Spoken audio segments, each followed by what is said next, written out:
What are you doing? Well, I hope I didn't alarm you, old chap. I'm just taking gun prints. This is the end. This time you've gone too far, Holmes. You can't turn this place into a shooting gallery. Gun prints. Have you ever seen a gun print? I've never even heard of a gun print. You'll kill somebody one of these days, Holmes. Parliament ought to pass a law against people like you. Well, of course, gun print's just the name I've given it. Actually, it's the marks on the bullet left by the rifling in the gun barrel. Ah! Yeah, would you like to look at these two bullets under the magnifying glass? You'll observe that they have different markings, because they were fired by different guns. I'm not interested, not in the least interested. The police will be here in a minute. But you should be interested, Watson. You're interested in saving lives, aren't you? Of course, but... Well, look, this very little experiment may very well save a life someday. How can firing bullets Now, from listen, here wait into a minute. Take the case of a man who is accused of murder. I'd rather not. The prosecution claimed that the bullets were fired from his gun. They probably were. The man was guilty. I can see it all. Yes, but if it can be proved that it was impossible by the markings, then an innocent man's life can be saved. That's all very well and good, Holmes, but this flat is not the place to conduct these sort of experiments. How would you like it if I started to practice my surgery in the bathtub or on the kitchen table? Could you manage it in the bathtub, do you think? Oh, I give up. And now, if you're not keeping this appalling smell for experimental purposes, I will, with your permission, open the door. Holmes, I told you. I knew you'd gone too far. Now you have shot somebody. Well, if I have, I shall have to certainly correct those guns for drift. That's fantastic. He seems to have some breath in him still. No fault of yours if he has. Now, help me with him before somebody sees him.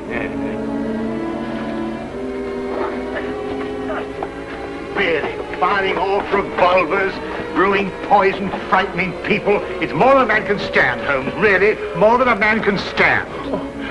Am I wounded badly, please? I'm a poor man. I can't afford a hospital. No. You'll be all right in a minute. You've just fainted from something. Something, you say? Didn't you hear what happened? I was outside, about to knock at your door, when suddenly I was attacked. Someone turned a revolver loose on me, bullets flying everywhere. I tried to fight back bravely, but there were too many of them, 6 or 7 at least, all firing guns. I'll get you a glass of brandy. Oh, thank you. You'd better call the police. They may try it again, whoever they are. Maniacs and foreigners, I'll be bound. No. You're quite safe now. Those shots came from my revolver and were fired into that wadding over there. You mean you were the one who... Yes, I was just carrying out a little experiment. I must apologize for any shock I may have given you. And no one is after me? And not to my knowledge, Mr. Wilson. Here, will you drink this, huh? Oh, thank you. You called me Mr. Wilson just now. How did you know that was my name?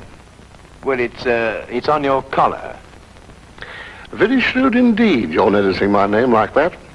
In fact, you've got exactly the kind of mind that could help me to unravel my mystery. That is, if you're willing to lend a poor man a hand. Oh, yes, I owe you at least that. What is the mystery? But perhaps you'll get a better idea of what it is if you read this first. There, it's in the wanted column. Read it for yourself.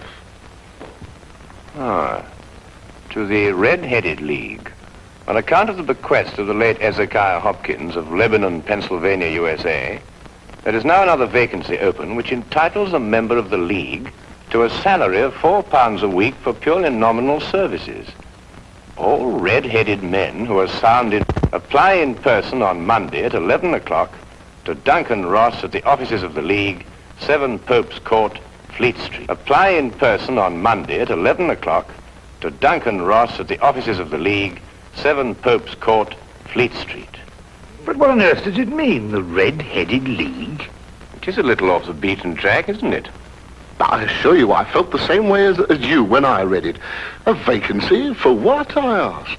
I'm a dealer in second-hand merchandise, and I believe in giving value for value received. And it certainly struck me as odd that somebody was prepared to give £4 a week for nothing. But young Spaulding took a different view of it. Oh? Who is young Spaulding? Vincent Spaulding. He's my assistant, and I couldn't wish for a nicer young man. I see. Now, suppose you tell me the story as it happened, right from the beginning. From the beginning? Yes, of course.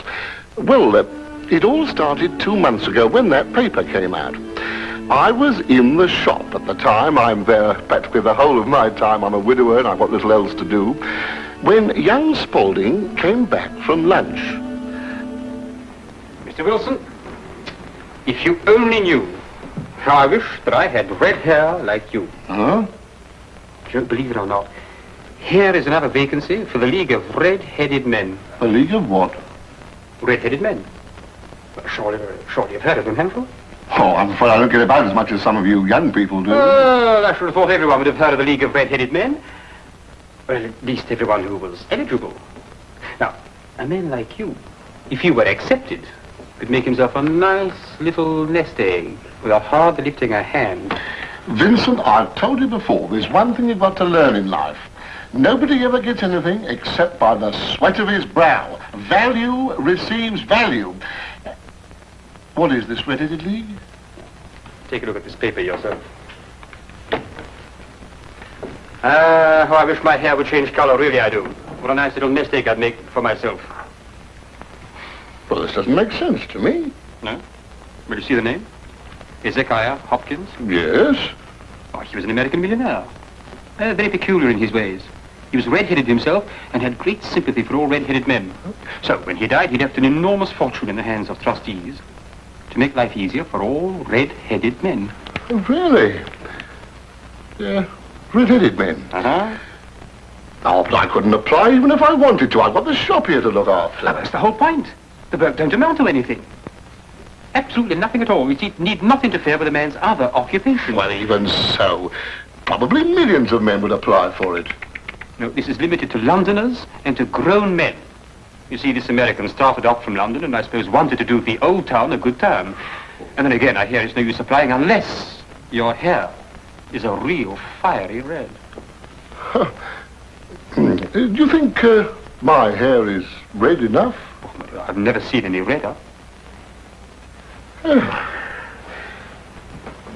I could use the money.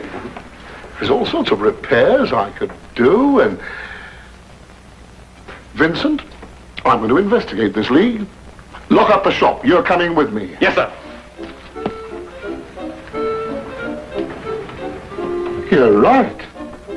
It is fiery red, isn't it?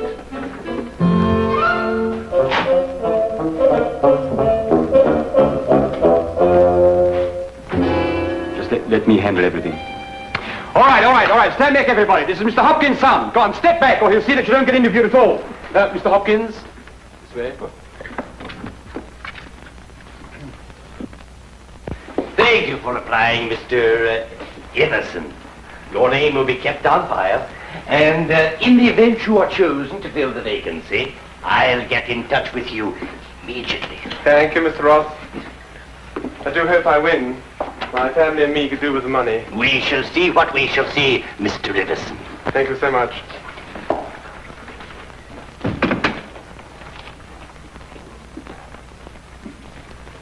Are you the next applicant?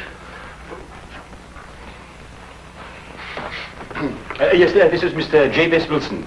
Your search is over. He's willing to fill the vacancy. Will you sit down, Mr. Wilson?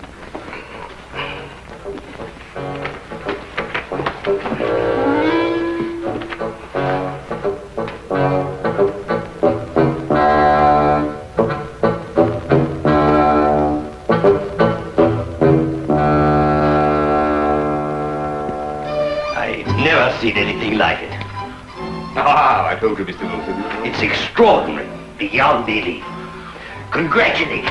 It would be an injustice to hesitate. I've got the position. You have. You will, however, excuse me for taking an obvious precaution. There are tears in your eyes. I perceive all is as it should be, but we have to be careful, for twice now we have been deceived by wigs, and once by paint. I'm sorry the vacancy has been filled, but thank you one and all for coming. My name is Duncan Ross. I'm one of the trustees in charge of the fund left by your noble benefactor. When shall you be able to embark upon your new duties? Oh, well, almost any time, I suppose. Though I should mention that I have another business which will require some of my time. Oh, so long as you're free to be here between the hours of 10 to 2, there'll be no objections. Easy enough, Mr. Wilson. There's very little business during those hours, and what there is, well, I could take care of. Oh, thank you, Vincent. I appreciate that. And what is the work? Copying the encyclopedia. Oh, The Encyclopedia Britannica. You will provide your own pen, ink, and blotting paper, and copy it down word for word. Is that agreeable? well, yes. Our only demand is that you remain in the office, or at least in building, during working hours. If you leave, you forfeit your position forever. The will is very clear from that point. Well, it's only 4 hours a day. I shouldn't think of leaving. No excuse will avail, neither sickness, nor business, or anything else. Here you must stay or lose your billet. I quite understand. Then, goodbye, Mr. Wilson. And again, let me congratulate you. Oh, thank you, sir. Thank you. The Encyclopedia Britannica. Oh, you'll do a wonderful job of it, Mr. Wilson. I'm sure you will.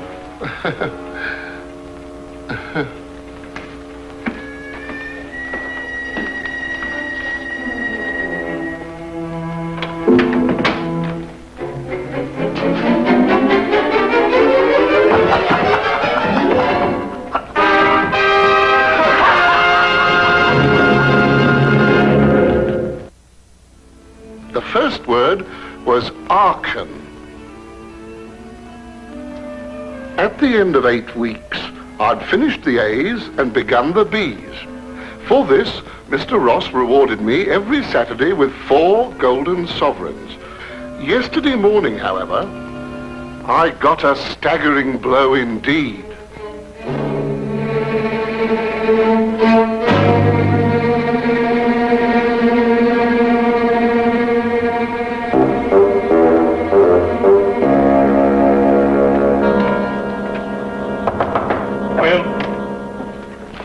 Mr. Milford? Yes, what can I do for you? What's happened to Mr. Ross? Mr. Who? Mr. Ross! Duncan Ross! In office number 4. He's gone. What's happened to him? Ma'am, let me look him up in my files.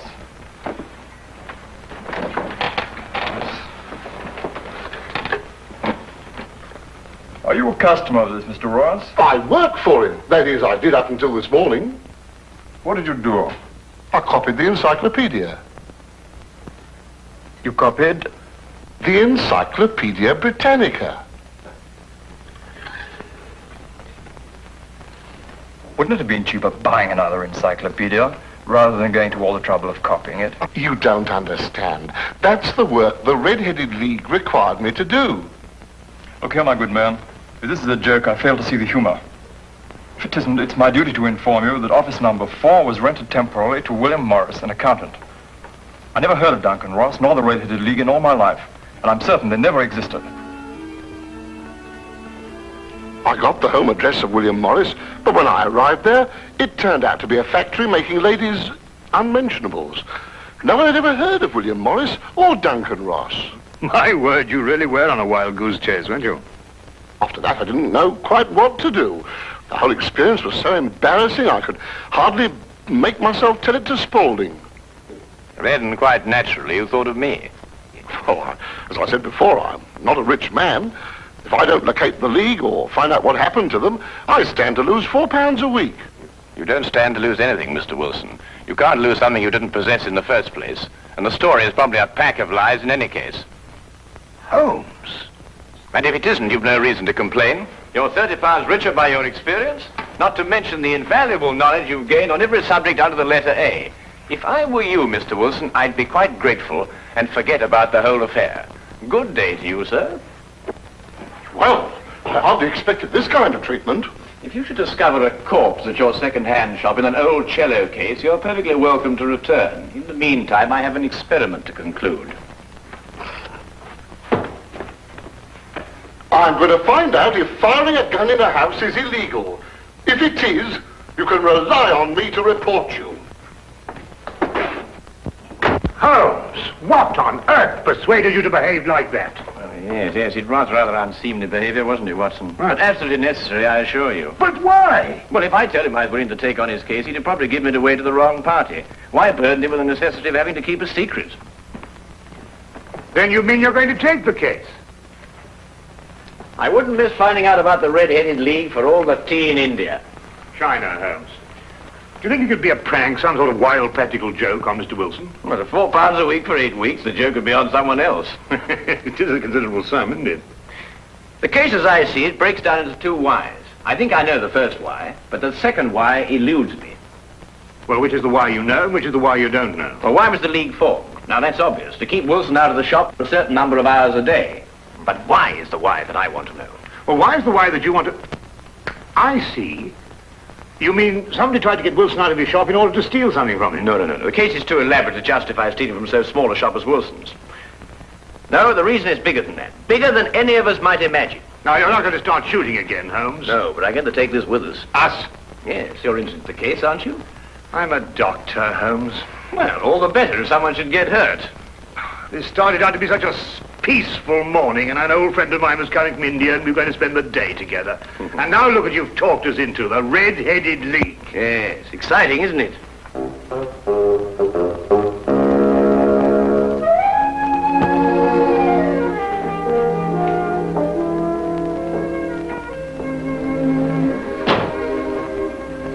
Seems to be nobody here. I wonder where it could be. I'll be right with you, gentlemen.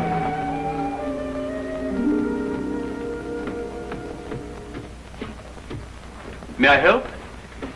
I'm sorry, I was occupied in the cellar. I hope I haven't kept you waiting. Not at all. My friend here is interested in making a purchase. Mm-hmm. Anything in particular? Anything, well, you never know what you might, oh, what's that?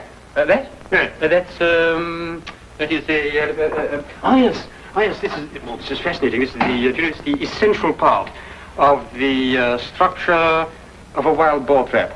No, really? Yes. By Jove, a wild boar trap, eh? How very interesting. Now, and a very fine specimen as wild boar traps go. Yes, oh, indeed. yes, Yes. a very fine. Oh, indeed, reminds me of my day.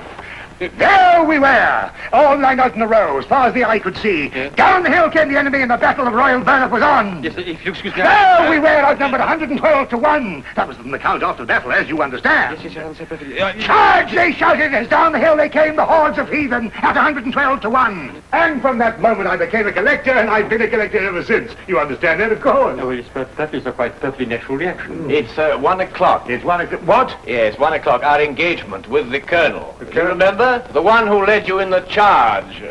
Oh, of course, yes. Well, I hope you'll keep that for me, will you? Well, there's been a fearful run on wild boar traps lately, but I'll do my best. Thank you, thanks so much. Good afternoon. Well, what did you discover? The knees of Spaulding's trousers show considerable wear. What does that mean? That's a great deal. Let me have your stick for a minute. What are you doing? Well, no time to explain now, but a considerable crime is in contemplation. And since today is Saturday, we may have some difficulty in preventing it. What kind of a crime? A bank robbery. What? Shh. Meet me at the side entrance of the Westminster County Bank at 10 o'clock sharp. Yes, is that the bank that's going to be... Yes. At 10 o'clock sharp, remember?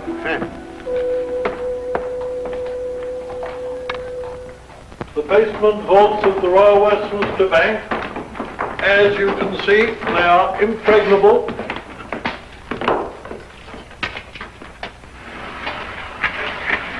Why are you so sure that the bank's going to be robbed, Holmes? Because the knees of a man's trousers were badly worn.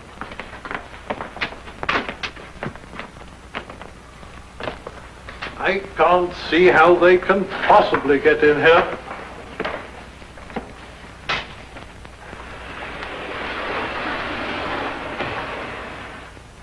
Is that the gold? Yes. We had occasion some months ago to strengthen our reserves, and so we borrowed 30,000 Napoleons from the Bank of France. Word must have leaked out, if Mr. Holmes' deductions are correct. Gentlemen, we must prepare ourselves. As soon as Mr. Wilson goes to sleep, they will make attempts to get in. Who are they?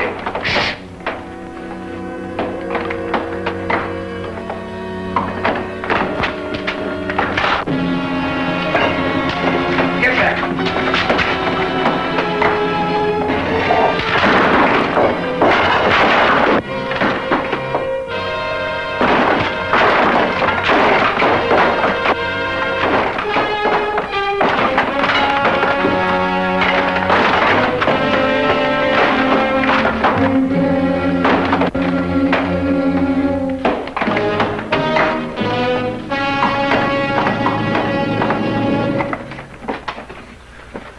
It's all right. Hey, jump!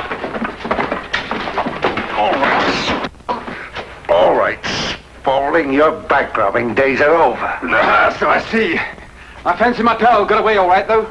There are 3 policemen waiting for him at the other end. You seem to have done things very, very, very neatly. I must compliment you. But I feel obliged to reciprocate. Your red-headed league was very inventive indeed. Here. You were the one who came into the shop this afternoon. You came with... With me. Ah. I thought there was something very, very queer. You don't look like a collector at all. They helped to collect you, didn't they? I think you'd better come along with me.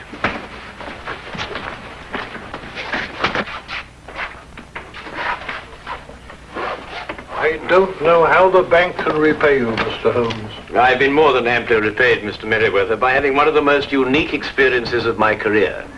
However, there is one thing you could do for me. Name it. Well, it's... Anything, Mr. Holmes.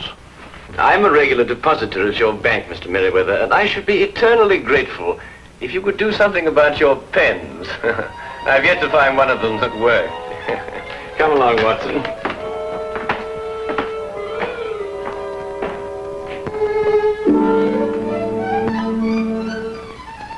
What I shall never understand is how you suddenly knew there would be a bank robbery.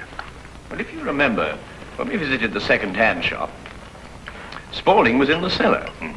I didn't pay much attention to it at the time, but later on I noticed that the knees of his trousers were badly worn, as if he'd spent some time kneeling, doing some sort of burrowing work. But burrowing where? Perhaps from the cellar to the next building. The moment the thought occurred to me, I whisked you outside and surprised you by tapping on the pavement with your stick. You certainly did. Oh, I'll just go and see who it is.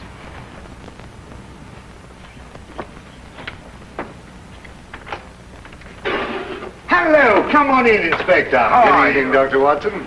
I hope it's not too late to make a call. Of course not. Come right on. Well, I saw the light was on, and I just thought I'd drop in. Ah, how are you, Inspector? Now, make yourself at home. Oh, Have a chair. Thank you very much indeed. Cup of tea? Yes, please. Well, by the time the newspapers come out with a report of your exploits tomorrow, Holmes, you'll be a hero. Well, I shall try and remain humble through it all. Yes, the whole of London. Except, of course, Mr. Wilson. Unless I miss my guess, he wants me still to arrest you. Arrest me? What for? Well, he didn't like the way you treated him last night, you know. And then, of course, he complains that... Oh, no, it's too ridiculous. Still, I think you'd enjoy hearing about it. He claims that you were firing a revolver in this house. You know it's against the law, don't you? But who in their sober senses would do such a thing? Yes, it does sound very implausible, doesn't it? Yes, that's exactly what I told him. I mean, people just don't do things like that, do they? No.